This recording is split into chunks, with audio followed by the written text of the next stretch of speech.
High বন্ধুরা, PB kitchen and ব্লগে সবাইকে ওয়েলকাম। সকাল সকাল তোমাদের সামনে ছোট্ট একটা ভিডিও ব্লগ নিয়ে হাজির হয়ে গেছি। তোমরা তো জানো আমি অনেকদিন কলকাতায় এসেছি, তো কলকাতায় এসে কোনো ভিডিও দিতে পারিনি, কারণ আমার মা 2 মাস ধরে অসুস্থ ছিল আর বাবা মারা গেছেন 1 বছর পূর্ণ হলো। তো বাৎসরিক কাজ ছিল, তো বাড়িতে এত কাজ ছড়ানো ছিটানো ছিল যে আমি এই ভিডিওই দিতে পারিনি, কোনো ভিডিও বানাতেও পারিনি আর দিতেও পারিনি। তো আজকে ফ্রি হয়েছি কাজের থেকে আর একটা ছোট্ট ভিডিও নিয়ে তোমাদের সামনে হাজির হয়ে গেছি। তো তোমরা আমার সাথে থাকো আর দেখতে থাকো আজকের ভিডিও। চলো তাহলে। তো দেখো বন্ধুরা, আমরা চলে এসেছি মাঠে চলে এসেছি শাক নিতে। তো দেখো আমার বড় বৌদি আর আমি চলে এসেছি শাক তুলতে। তো চলো শাকগুলো তুলে নিই। আর এগুলো কি শাক চেনো তো তোমরা?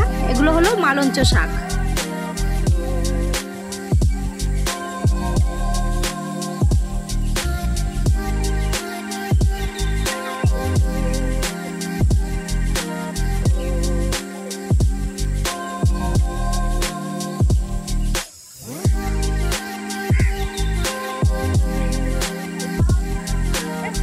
পূজা আর ধ্রুব দুজনে ঘুরে বেড়াচ্ছে। পূজা হলো আমার মেজদার মেয়ে।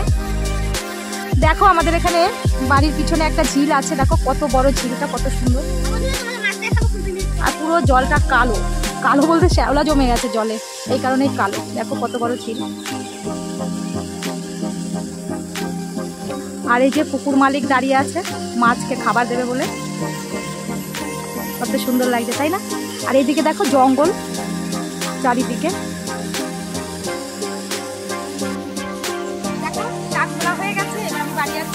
আর এই শাক দিয়ে স্নান সেরে আমি সোজা চলে এসেছি রান্নাঘরে। এখন আমি খুদের ভাত বানাবো। দেখো খুদটাকে ধুয়ে নিয়েছি, শাকটাকে কুচিয়ে নিয়েছি। আমার মায়ের ছোট্ট একটা উনুন আছে, এই উনুনে টুকিটাকি সব রান্নাগুলোই হয়। কড়াই চাপিয়ে দিয়েছি, উনুনে দিয়ে দিলাম সর্ষের তেল। তেল গরম হয়ে গেলে কটা শুকনো লঙ্কা ভেজে নেব। শাক ভাজার সঙ্গে শুকনো লঙ্কা ভাজা বেশ ভালোই লাগে। শুকনো লঙ্কা ভাজা হয়ে গেল আর ভেজে নেব শাক। আজকে আমরা সবাই খুদের ভাত খাবো, সকালে টিফিন। অন্য দিনে রুটি পরোটা হয়, কিন্তু আজকে অন্য কোনো রান্না হবে না, সবাই শাক দিয়ে খুদের ভাত খাবে। পেঁয়াজ রসুন আর কাঁচা লঙ্কা দিয়ে শাক ভাজা করব, তাই পেঁয়াজ রসুন কাঁচা লঙ্কাটা ভালো করে ভেজে নিচ্ছি। বাপের বাড়িতে এসে আমি কোনো রান্নাবান্না করি না, শুধু সকালে চাটা বানাই। আর এখন আমার রান্না করতে হচ্ছে এই কারণে, মা 2 মাস ধরে অসুস্থ ছিল, এখন অল্প সুস্থ হয়েছে, কিন্তু ডাক্তারে বলেছেন যে আরও 2 মাস মাকে রেস্টে থাকতে। আমার বড় বৌদি সব রান্নাবান্না করে, কিন্তু আমি এখন চলে আসলাম একটু বড় বৌদিকে সাহায্য করতে। সকালের এই শাক ভাজার খুদটা আমিই রান্না করে দিচ্ছি, কারণ অনেকটা বেলা হয়ে গেছে, সবার খিদেও পেয়ে গেছে, তাই ঝটপট আমি রান্নাটা করে নিচ্ছি। তো দেখো বন্ধুরা, শাক ভাজাটা কত সুন্দর লাগছে দেখতে, একদম সবুজ। শাক ভাজা হয়ে গেছে, শাকটা কড়াই থেকে তুলে নেব। আর এই কড়াইতেই চাপিয়ে দেবো খুদের ভাত। খুদের ভাত রান্না করা একদম সহজ। ওই কড়াইতেই দিয়ে দেবো অল্প করে সর্ষের তেল।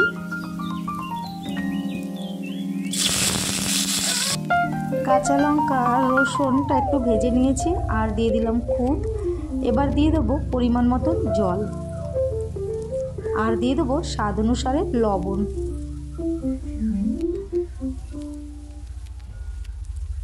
এবার আমি খুদ ঢেকে দেব। এবার আমি একটা থালা দিয়ে ঢেকে দেবো 10 মিনিটের জন্য। কম আঁচে ভাতটা বানাতে হবে। 10 মিনিট হয়ে গেছে, ঢাকনাটা আমি তুলে নিলাম। আর দেখো কত সুন্দর ভাত তৈরি হয়েছে, একদম ঝরঝরে। আর কত সুন্দর দেখো সাদা। এইদিকে বড় বৌদি কাতলা মাছের পাতুরি বানাচ্ছে, মাছে মশলা মাখিয়ে নিচ্ছে। আমাদের সবার খুব প্রিয় মাছ পাতুরি, আমাদের বাড়িতে প্রায় দিন এই মাছ পাতুরি বানানো হয়। তো বড় বৌদি মশলা মাখিয়ে মাছটা কাঠের উনুনে চাপিয়ে দেবে। মাছ পাতুরি বানাতে বেশ একটু সময় লাগে, এই কারণে কাঠের উনুনে চাপানো হবে। ধীরে ধীরে কাঠের জালে মাছটা ভাজা ভালো হবে। আমার আগের একটা ভিডিওতে মাছ পাতুরি রেসিপি দেওয়া আছে। আমিও মাঝে মাঝে মাছ পাতুরি বানাই। কিন্তু মা বড় বৌদির মতন আমার মাছ পাতুরিতে এত স্বাদ হয় না। মায়ের হাতে, বড় বৌদির হাতে খুব স্বাদ হয়। এই কারণে বাপের বাড়িতে আসলেই মা বৌদি মাঝে মাঝে আমাকে মাছ পাতুরি করে খাওয়ায়, আর তোমাদের দাদারও খুব পছন্দ। তো দেখো বড় বৌদি মাছটা তাওয়ার মধ্যে কলা পাতা বিছিয়ে সাজিয়ে দিচ্ছে। কাঠের জালে দারুণ ভাজা হবে। মাছটা দেখো এক সাইড ভাজা হয়ে গেছে, দেখো লাল লাল করে ভাজা হয়ে গেছে। এবার অপর সাইড ভাজা হবে। আগেই বলেছি মাছ ভাজা হতে অনেক টাইম লাগবে। ওই টাইমের মধ্যে আমরা টিফিনটাও সেরে নেব। মাছ একবার উল্টে দেওয়া হয়েছে, আবার উল্টে দেওয়া হবে।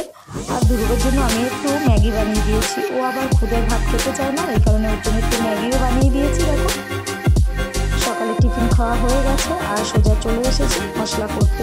আজকে দুপুরের জন্য হাঁসের মাংস রান্না করব, আর সব মশলাটাই আমি শিলে বেটে নেব মাংসের জন্য।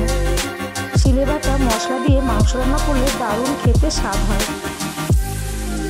দেখো মাংসের জন্য সব মশলা আমি বেটে নিয়েছি, আর পেঁয়াজটাও কুচিয়ে নিয়েছি। এবার আমি মাংসতে মশলা মাখাবো। বড় বৌদি মাছ পাতুরি বানিয়েছে, আর আমি মাংস রান্না করব। এবার আমি মাংসতে মশলা মাখিয়ে রাখবো। আমার বড়দা মাংসটা কেটে রেখে চলে গেছে, কেটে ধুয়ে সুন্দর করে রেখে গেছে, আর আমি মশলাগুলো মাখিয়ে নিচ্ছি। মা সবসময় এইভাবেই রান্না করতো, ঠিক আমিও সেইভাবে রান্না করব।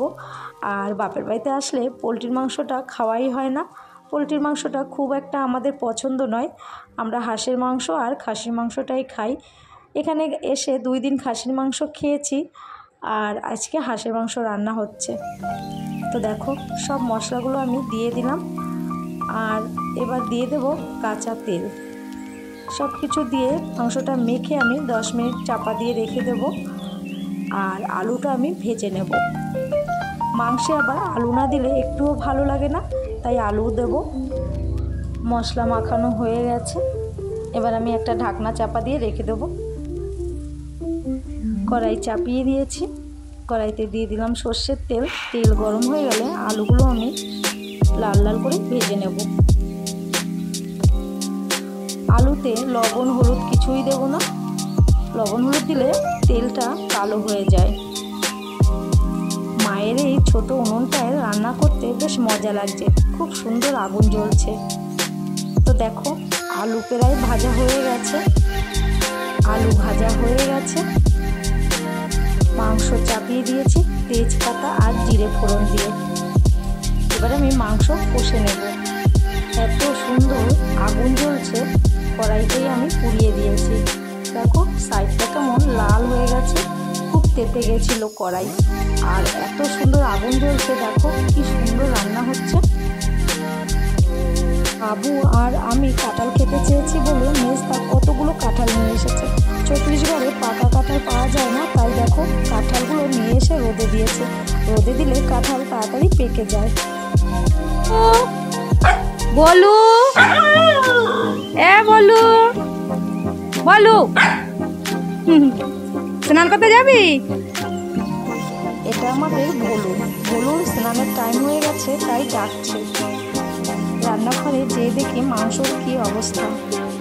দেখো মাংসটা প্রায় কষা হয়ে গেছে, তেল ছাড়তে আরম্ভ হয়ে গেছে, আর খুব খারাপ লাগছে। কড়াইটা কতটা জায়গা ফুলিয়ে ফেলেছি। কড়াইটা মাজতে গিয়ে খুব কষ্ট হবে। মাংস কষা হয়ে গেছে, দেখো সুন্দরভাবে তেল ছেড়ে দিয়েছে। এবার দিয়ে দেবো গরম জল। গরম জল দিলে মাংসটা বেশ তাড়াতাড়ি ফুটতে আরম্ভ হয়, আর খেতে স্বাদ হয়। জল দিয়ে দিলাম। এবার মাংস বেশ খানিকক্ষণ ফুটিয়ে নেব, কারণ হাঁসের মাংস খুব জাল লাগে, না হলে মাংসগুলো শক্ত থাকে। তো দেখো আলুও দিয়ে দিয়েছি, এবার ভালো করে ফুটিয়ে নেব। বড় বৌদি মাছটা কত সুন্দর করে ভেজেছে। মাছ আমি কলার পাতার থেকে থালায় তুলে নেব। সত্যি মাছটা এত সুন্দর করে ভেজেছে বড় বৌদি, এত সুন্দর দেখতে হয়েছে না, লাল লাল, খুব সুন্দর হয়েছে দেখতে। এইদিকে দেখো মাংসতে কত সুন্দর জাল হচ্ছে, কত সুন্দর ফুটছে। এবার আমি গরম মশলা বেটে নেব, দারচিনি, এলাচ, লং আর গোলমরিচ। মাংস রান্না হয়ে গেছে, এবার আমি মাংসতে দিয়ে দেবো বাটা গরম মশলা। গরম মশলা দিয়ে দিয়েছি, এবার একটু নাড়িয়ে চাড়িয়ে মাংস কড়াইয়ের থেকে নামিয়ে নেব। মাংস একদম রেডি হয়ে গেছে, এবার আমরা দুপুরে খাওয়া দাওয়া করব। অনেক বেলা হয়ে গেছে, ভাতও রান্না হয়ে গেছে, সব রান্না কমপ্লিট। এবার আমরা সবাই মিলে খাবো। পূজা, ধ্রুব আর মাকে খেতে দিয়ে দিয়েছি, আর আমার দাদারাও খেয়ে নিয়েছে, আর ধ্রুবের বাপারও খাওয়া হয়ে গেছে।